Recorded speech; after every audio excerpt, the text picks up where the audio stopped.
Has the time come where you need to downsize your collection or make room for new figures? Deciding which hot toys to sell can be a really hard decision. It's something I just went through recently when I decided to sell my Days of Future Past Wolverine figure after a year of indecision. Coming off this experience, I want to help make it easier for you to curate your collection with some tips to make it easier to decide which figures to say goodbye to.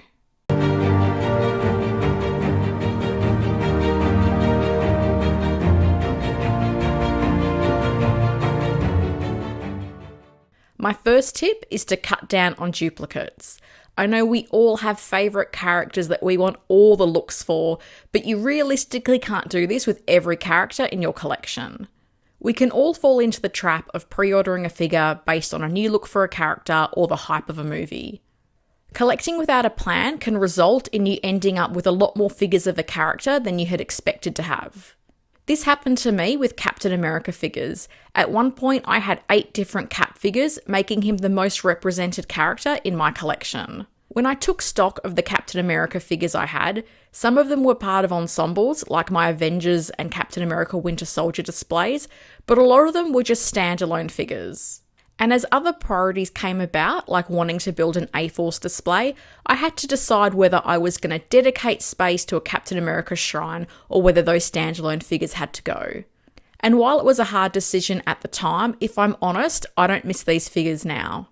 I'm much happier that I've given my A-Force display the room it needs for all the figures to be posed up and give me room for the future to add Mantis and hopefully Okoye.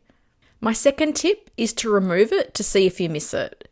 This might sound overly simple, but when I identify characters in my collection that I think I need to move on from, I actually remove them from my display cabinets to see if I miss them. More often than not, the figures I decide to move on from tend to be characters I bought due to the hype of a movie, like these Spider-Man figures with Stan Lee.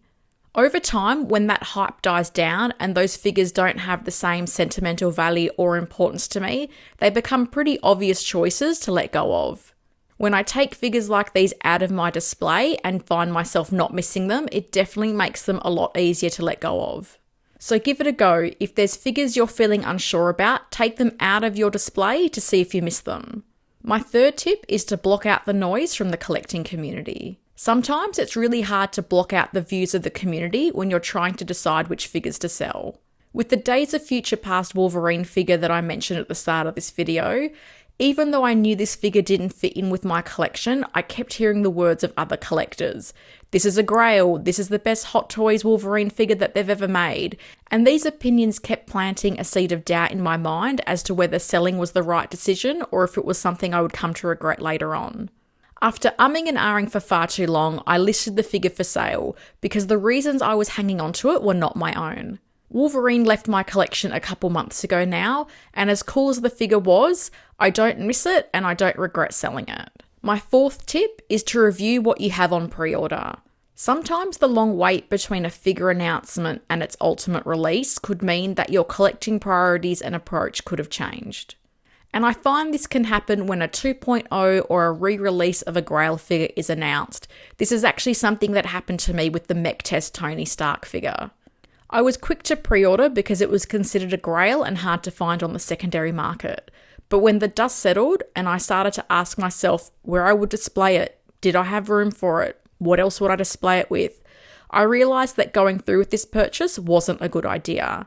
Nowadays, I tend to wait a lot more closer to release to pre-order figures, which is something that you can do in Australia. I realise that this approach will vary depending on the country you live in and where you buy from. If you've been through these steps and you're still finding it really hard to decide which figures to sell, as a bonus tip, I would suggest reviewing your display space. An alternative to selling could be reviewing your display space to see how you can use it better. And no, I don't mean that you should rush out and buy more display cabinets. I'm obsessed with acrylic risers, and using them in my display has allowed me to take advantage of the vertical height of my cabinets to fit in a lot more figures. Risers also ensure that every figure can be visible, which is another bonus. So before you decide that you need to sell some figures, take some time to reconfigure your display space to see if you can free up some extra room. So those are my tips to help you decide which Hot Toys figures to sell to curate your collection. If there's something different that you do, I'd love to hear about it, so let me know in the comments below. If you're a long-time collector and you feel like your love of the hobby or your collection is starting to fade, click the video on screen for my tips on how to enhance your collecting experience. This video shares a range of tips to help you have a greater appreciation of what you already have in your collection.